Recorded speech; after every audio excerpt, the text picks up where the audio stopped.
Cali es la ciudad de mi infancia, es como el eterno paraíso perdido. Creo que también gracias, hay que decirlo, a esa ciudad hostil que puede ser Bogotá, y fría y oscura y reservada, yo empecé a escribir. Tal vez en Cali nunca me hubieran dado ganas de escribir, estaba demasiado contenta. Esto es Planeta Med, lecturas, un viaje de libros con William Rush, pero hoy tenemos la invitada especial Melba Escobar, con sus libros La mujer que hablaba sola, Las huérfanas, Cuando éramos felices y no lo sabíamos, La casa de la belleza, que es uno de mis entrañables, precisamente por esa reflexión sobre los cuerpos, la apariencia y sobre todo lo que cuentan las voces femeninas, las voces de las mujeres que hay en estas novelas, el mundo de la familia. Melba, bienvenida a Planeta Med en estas conversaciones y lecturas con William Rush. Muchos lectores que están escribiendo y están en proceso de creación van a ver este material, así que gratitud infinita, no solo por las obras que ya han estado entre nuestros lectores, nuestros estudiantes, sino por aceptar este encuentro. Además que estamos en la FIL de Cali. ¿Qué significa para vos, Melba, estar aquí en Cali sintiendo un sabor distinto a lo que de pronto uno en otros ambientes literarios, que hay muchos ambientes? ¿Cómo es estar en Cali para vos? ¿Cómo recibís este paisaje natural y cultural de Cali? Pues Cali es la ciudad donde yo nací. Yo viví en Cali hasta los 7 años. Aquí Cali es la ciudad de mis grandes afectos de la vida. De aquí era mi papá, mis tías, tengo primas. Ayer estuve hasta las tantas con una prima probando todos los distintos coctelitos hechos con biche. Ay, qué rico. En un sitio que les recomiendo mucho que se llama Morada Ancestral, que está espectacular. ¿En qué barrio queda? En Granada. Porque la verdad es que creo que Cali está cambiando mucho y para bien, para bien. Siento que es una ciudad mucho más abierta a su diversidad, que muestra mucho más orgullo de ser diversa, de tener raíces negras, de tener ese arraigo ancestral en su cocina, en su música, en el colorido, ¿no? Y me parece muy bonito que eso se celebre. Yo creo que cuando yo era pequeña había más como, casi como algo vergonzante con eso, sí. Había que ser de una manera, ¿no? Había una manera caleña, una manera, unas formas, ¿no? Pues había, sí, y había lo que yo creo que siempre hemos sufrido en Colombia, que es como un complejo de inferioridad frente a Europa y Estados Unidos y otros países, y como casi vergüenza de nuestro origen étnico, ¿no? Y creo que más y más Colombia está cambiando en eso para bien, de entender que justamente más bien ahí radica la fuerza de nuestra identidad. Y esa conexión con el Pacífico, con lo afro, pero también con lo indígena, la conexión con un mestizaje cada vez más rico. El maestro Zapata Olivella hablaba de trietnicidad. Para él no era tan importante reconocerse como indígena o como negro o como mestizo, sino triétnico, ¿cierto? Que somos más interesantes en la medida de que haya más mestizajes que ciertas purezas que nos ayudan, ¿cierto? Somos pura fusión. Precisamente en esa infancia, las fusiones musicales, sonoras, ¿qué recuerdas de esa infancia desde los sonidos, desde los cuerpos, esa conexión, digamos, como con la alegría, la fiesta? ¿Cómo llegó, digamos, eso como desde tu infancia? Yo recuerdo pues el sonido de las chicharras en las tardes larguísimas en la casa de la Avenida del Río de mi tía. Recuerdo el sonido del carrito de paletas, que era la felicidad, el señor vendiendo aguacates, siempre en la misa también, ¿no? Como la misa, porque siempre acabamos yendo a misa los domingos. Hay una amalgama de sonidos que para mí son hogar y que vienen de Cali, que nacieron en Cali. También la salsa, por supuesto, pero va cambiando los sonidos con las edades también. De pronto la salsa empieza a entrar más tarde, en mi adolescencia tardía, y hoy en día yo creo que mucho también como esa música del Pacífico, ¿no? Más los tambores que se oyen cada vez más fuerte, la marimba, claro. Todo eso ancestral ahora se aprovecha mucho más, y en esa adolescencia tal vez cuáles eran las canciones de tu rumba, el playlist de esa generación, digamos, de muchachas y de muchachos de tu colegio. Si hiciéramos como un disco, volviéramos a tomar el cassette, ¿recordás? La grabadora doble cassette, nosotros nos poníamos a pasar, ¿cierto? La canción, el punto exacto. O sea, eras de esas muchachas de la radio, buscaban un programa en especial. ¿Cómo es ese mundo cultural de la música, la radio y todos esos efectos, digamos, de la generación que compartiste? Pues digamos, yo me fui a Bogotá a los 8 años, Sí, pasaba siempre mis vacaciones acá con una prima muy cercana que somos contemporáneas. Y a mí me llevaban pues como un bicho raro a Juanchito, a todas partes, a la cachaca, ¿no? Yo era la cachaca, que yo insistía que soy caleña, pero me veían bailar y era, no, no, sentate, callate, vos no sos caleño. Y yo siempre queriendo reivindicarme. Y de las cosas que todavía quiero es, ojalá algún día, si sea a los 90 años, bailar como una verdadera caleña. No lo hago, pero bueno, están los clásicos de siempre, el grupo Nietzsche, Cali Pachanguero, yo no sé qué más, las rancheras, Guayacán, había las rancheras por todos lados, aquí una época muy de rancheras, fuertísima. Beber guaro, pues se entienda como, ¿no? Lo que mis amigos llamaban la hamburgrasa. Después de salir de Juanchito a las 3 de la mañana había que ir por una hamburgrasa para sobrevivir a esa borrachera. Y siempre como la buena onda caleña, ¿no? Claro. Que es como una capacidad de gozar y llevarla suave, muy, muy rica. Una alegría tan natural, sin fingimientos. Esa cultura del barrio, de el paisaje cultural de la tienda, de los amigos que sacan las sillas y se sientan, ¿cierto? Viviste un poco de ese estar afuera que en Bogotá y en otras ciudades capitales incluso no se vive mucho, porque uno en tus libros siempre siente unas ganas de estar en Cali tremendas y un juego de contrastes con los otros espacios, los otros territorios. Cuando leemos a Melba, uno siente que los personajes necesitan salvarse en Cali. Venir a Cali es una oxigenación. Viviste ese mundo de la calle, de la tienda, de los espacios. Totalmente, bueno, sí. La comida. Sí, y luego, claro, Cali es la ciudad de mi infancia, es como el eterno paraíso perdido, pues. Mi papá hoy en día, pues claro que en este momento tiene una buena competencia con Eder, que está haciendo una gran alcaldía, pero hasta ahora siempre ha sido considerado el que ha sido históricamente el mejor alcalde que ha tenido Cali. Eso dicen todos. Eso dicen, mi papá se llamaba Rodrigo Escobar Navia y fue de alguna manera también el creador de la cultura ciudadana, que después replicó Antanas Mocus en Bogotá y en muchas otras ciudades, en Medellín también. Todo eso, él fue de alguna manera pionero en muchas cosas. El compromiso social de la empresa privada, el hombre que sabe que entre todos es que salimos adelante. Sí, digamos que él era un gran mediador, ¿sí? Entre distintas vertientes, fuentes de pensamiento, líneas políticas, y siempre estaba como buscando el justo medio que hoy en día nos hace tanta falta. Tanta falta. Pues creo que el paraíso nunca estuvo perdido, Melba, porque precisamente en tus libros hay un fervor por Cali que vos lo llevas a todas partes. Hay una mirada muy generosa en tus personajes, en tus narradores, de buscarse como la alegría, buscarse la sabrosura, a pesar de tanto dolor, que igual en todas estas historias de mujeres, de familia, de hermanas, de movimientos, se va a notar.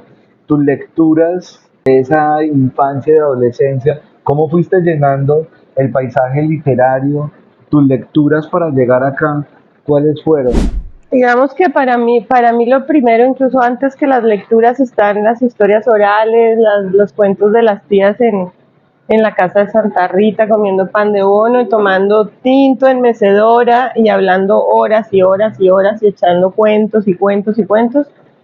Y para mí desde ahí ya el afecto y las historias eran como una sola gran cosa, ¿no? Como se juntaban. Yo siempre que he sentido que en las historias está el afecto.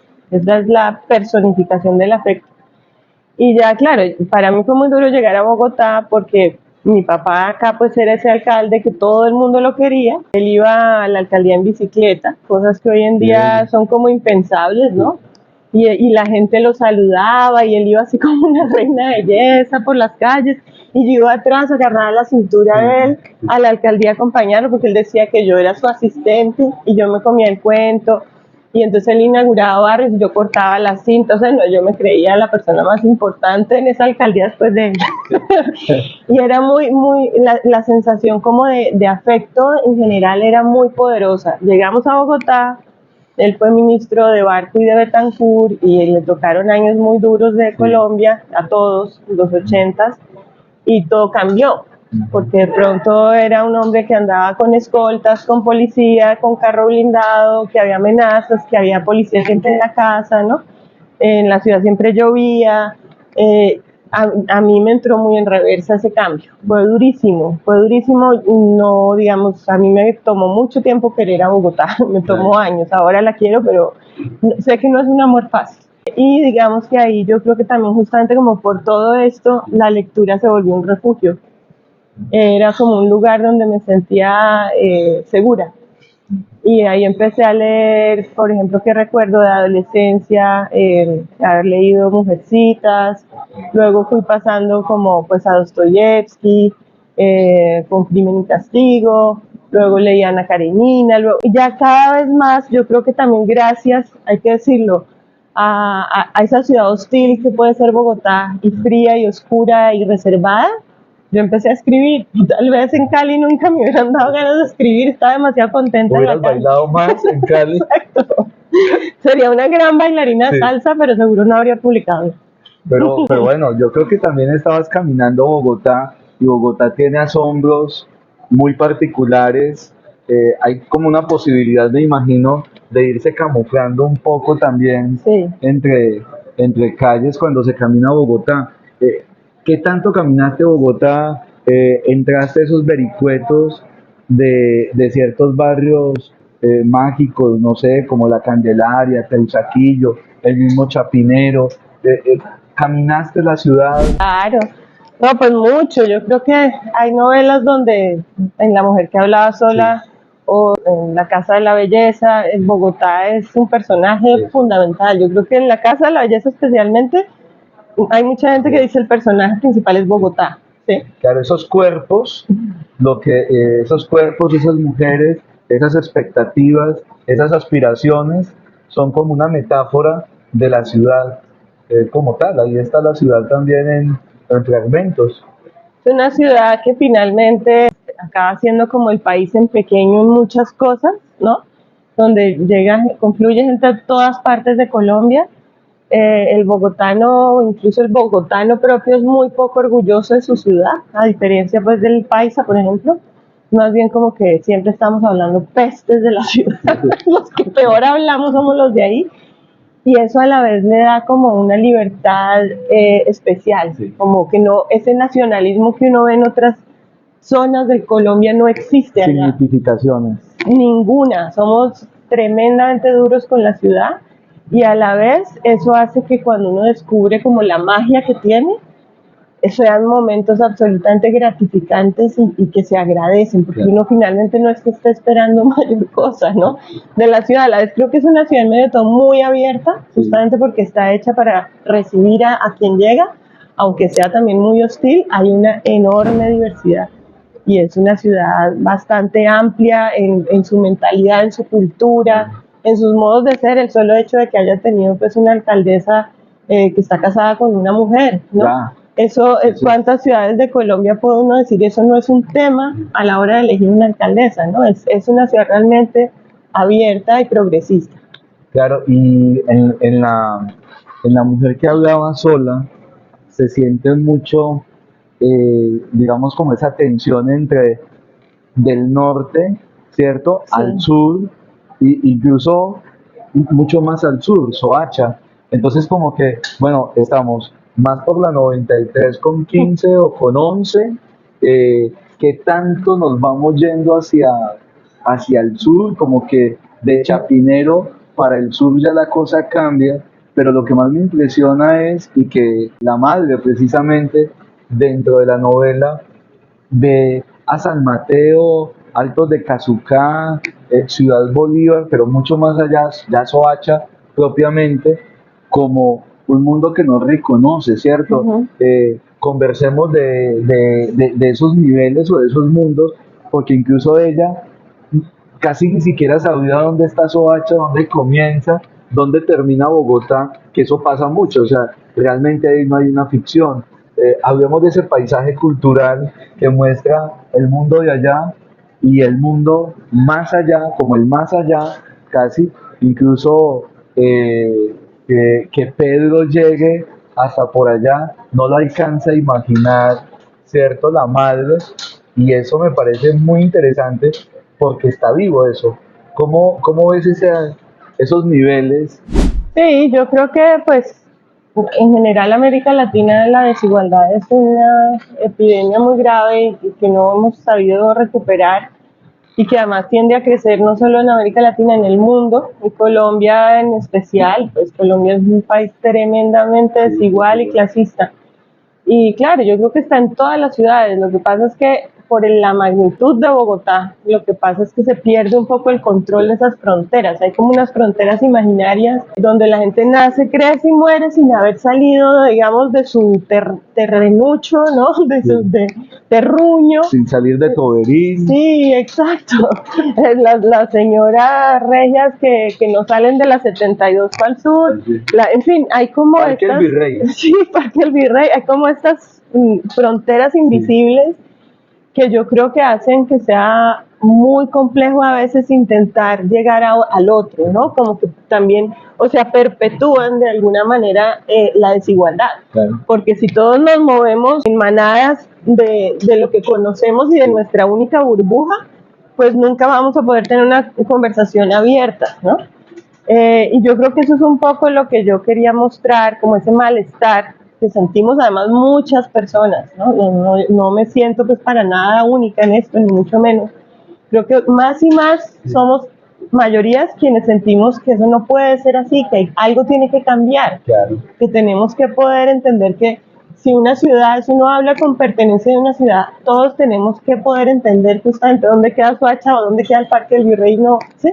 Pero es que teníamos, yo me acuerdo Santos, el presidente Santos diciendo en un discurso inaugurando un parque en el sur, diciendo que ese parque era como decir 50 veces el country club, dijo algo así. Y toda la gente se quedó como, pero sí, las mismas referencias de élite, ¿no? Sí, y de normalizar las no, no, pero pues cuánta gente aquí ha ido al country club, sí. Entiende que entonces creo que si normalizamos tanto como que de alguna forma hay unas referencias que son las que son, entonces estamos perpetuando más la exclusión, ¿no? Entonces creo que sí es un tema muy importante de trabajar. Narrar Bogotá debe ser muy exigente dentro de ese juego entre la realidad, digamos incluso hasta de un realismo al que no se le puede, digamos, como voltear la cara. Ese moverse en Transmilenio, entrar al mundo de Transmilenio, es como una especie de ciudad que se va interconectando, pero que ella misma tiene sus propias leyes. Ese mundo de Transmilenio, ¿qué tanto crees que ha cambiado o ha ayudado a integrar, digamos, y poder hablar de Bogotá? O sea, narrar a Bogotá caminando es una cosa. Estoy recordando a Sin Remedio de Antonio, claro, que nos enseñó, yo diría que nos enseñó a amar a Bogotá porque iba caminando. ¿Vos crees, Melba, también que así como lo hizo Antonio Caballero, Transmilenio y las nuevas formas de integrar la ciudad desde lo social, lo cultural, hablabas ahorita precisamente de la alcaldesa y uno valora que eso esté pasando, eso ha servido para que vos y otros autores también puedan contar a Bogotá como es, ¿no? Claro, yo creo que sin duda, o sea, Transmilenio con todos sus problemas y digamos como sus dificultades porque hay muchísimo vandalismo, muchísimo descontrol. Realmente ha hecho mucho por conectar la ciudad. Hay zonas, como yo recuerdo haber estado hace muchos años en un barrio llamado El Paraíso, que era llegando a Cazucá. Llegar allá era una proeza realmente, ¿sí? Hay bus, otro bus, luego caminar una hora, luego, ¿sí? Ahora llegas con un alimentador de Transmilenio. Entonces, yo creo que para mucha gente la vida sí cambió, para bien, ¿no? Y creo que sí, que igual, que sin embargo todavía la sensación que uno tiene es como que los servicios se nos viven quedando pequeños todo el tiempo, como que por fin entonces ya se hace algo nuevo y ya, pero ya se quedó pequeño otra vez. Sin embargo, pues claro que hay unos progresos muy importantes en Bogotá, como yo creo que todas las ciudades de Colombia. Pero narrar Bogotá desde la voz de una mujer Sí. y vivir Bogotá como mujer, siento que hay ahí otras exposiciones, otras afectaciones, el cuerpo, las emociones, las sensaciones.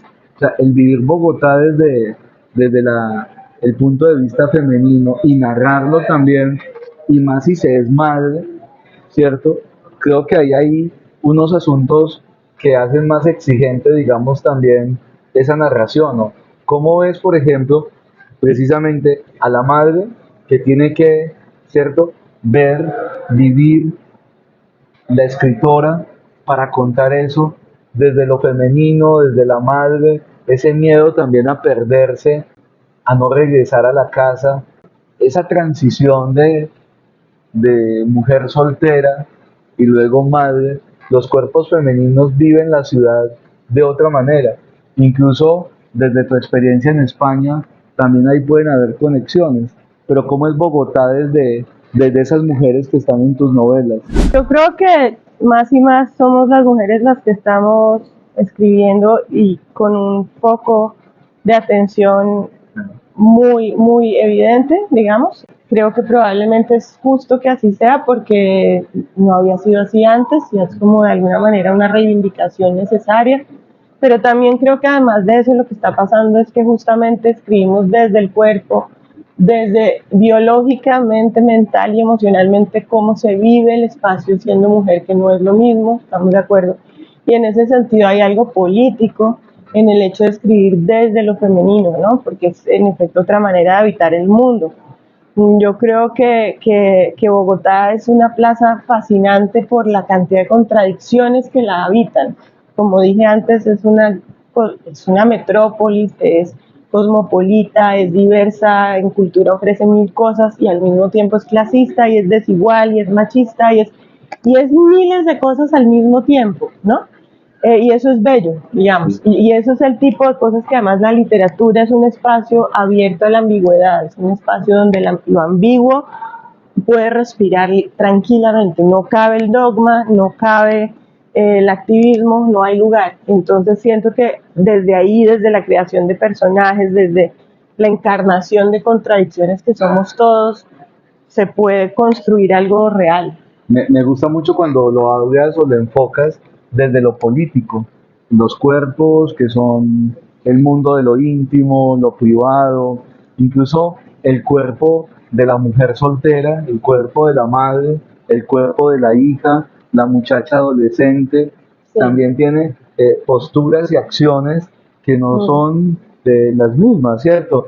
Y cómo analizas o cómo ves eso precisamente de lo político, de ser madre, incluso madre soltera, por ejemplo, o madre como madre soacha. O sea, es bien interesante. Una de las cosas que más me conmueve como lector es que puedas mostrar esas historias de mujeres, ¿cierto? Está precisamente en las novelas que cada mujer representa un mundo que no es solitario. Detrás de esas mujeres hay muchas otras mujeres. Todo esto político del cuerpo y lo femenino, cómo lo has abordado y qué tanto más hay por decir. Lo que quiero decir aquí que me parece importante es que eh, Yo creo que hay cada vez más conciencia del peso justamente del cuerpo y del género y también y de ese contenido político en lo íntimo, sí, que es un poco lo que a mí me ha interesado trabajar en las novelas, como al final la política no es solo los discursos que vemos en el periódico o en el noticiero, sino lo que pasa en la casa, la relación de poder que hay a veces entre las parejas, entre los padres de los hijos, entre los géneros. En esa intimidad se está tejiendo lo político, de una manera a veces invisible, ¿no? Yo creo que para mí ha sido interesante desde mi experiencia personal descubrir cómo la gente se acerca a uno de una manera muy diferente ahora que me acerco a los 50 a como lo hacían cuando tenía menos de 30, ¿sí? Ya de alguna manera no soy una presa, dejé de ser como una presa, ya estoy abandonando mi época fértil, ya tengo otras virtudes, digamos, que están menos asociadas a la carne, y eso hace que el interlocutor me escuche mejor, sí, por ejemplo, porque además no me están mirando ni las tetas, ni el culo, ni el no sé qué, me están oyendo, y eso me gusta mucho, ¿sí? O siento que no, ¿por qué se acercan a mí? Entonces de pronto es porque quieren que acabemos en la cama por la noche, pues, no, ahora sé que ya eso no es, ya eso pasó, gracias a Dios, es una liberación, es una ventaja, o sea, hay una cantidad de ventajas también que yo reconozco con el hecho de, en un mundo tan machista y a veces con esa lógica tan de quién es el cazador y quién es la presa, de repente dejar de ser presa es una gran satisfacción, ¿sí? Claro.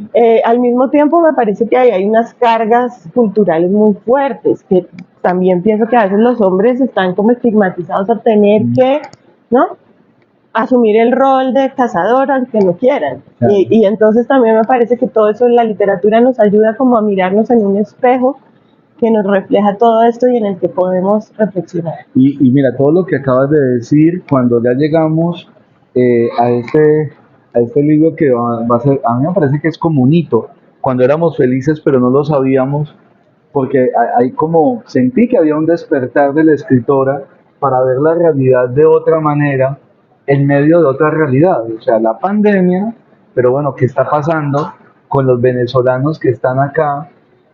También nosotros, en nuestro conjunto, se metieron, de alguna manera, la realidad nos llegó al conjunto, y es auxilio, pedían ayuda. Entonces yo creo que también, cuando éramos felices y no lo sabíamos, pero no lo sabíamos, uno sí se da cuenta de que no le puede dar como la espalda a esa realidad.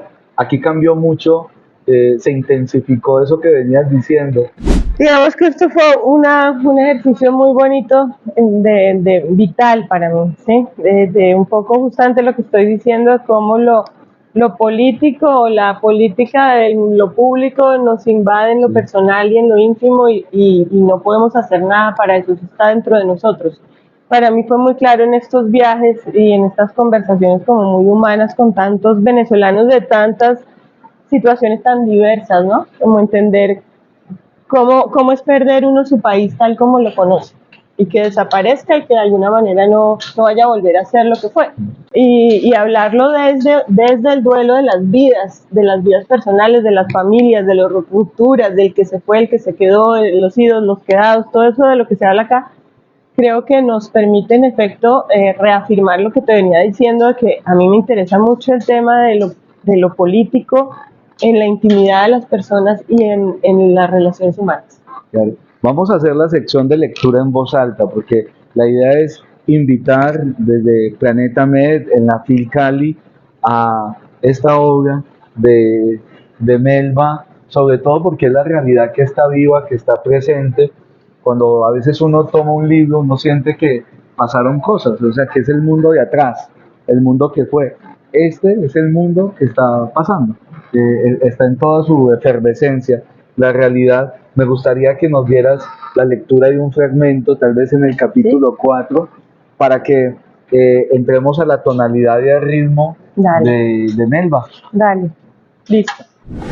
El sábado del atentado me puse los audífonos tan pronto Pedro salió. El paso 4 de la meditación guiada repetía eso de no controlar, no procurar tener una experiencia determinada y dejar fluir. Hice el esfuerzo por silenciar mi cabeza y aunque nunca he conseguido hacer algo semejante, seguí el ejercicio hasta el final, 15 largos minutos.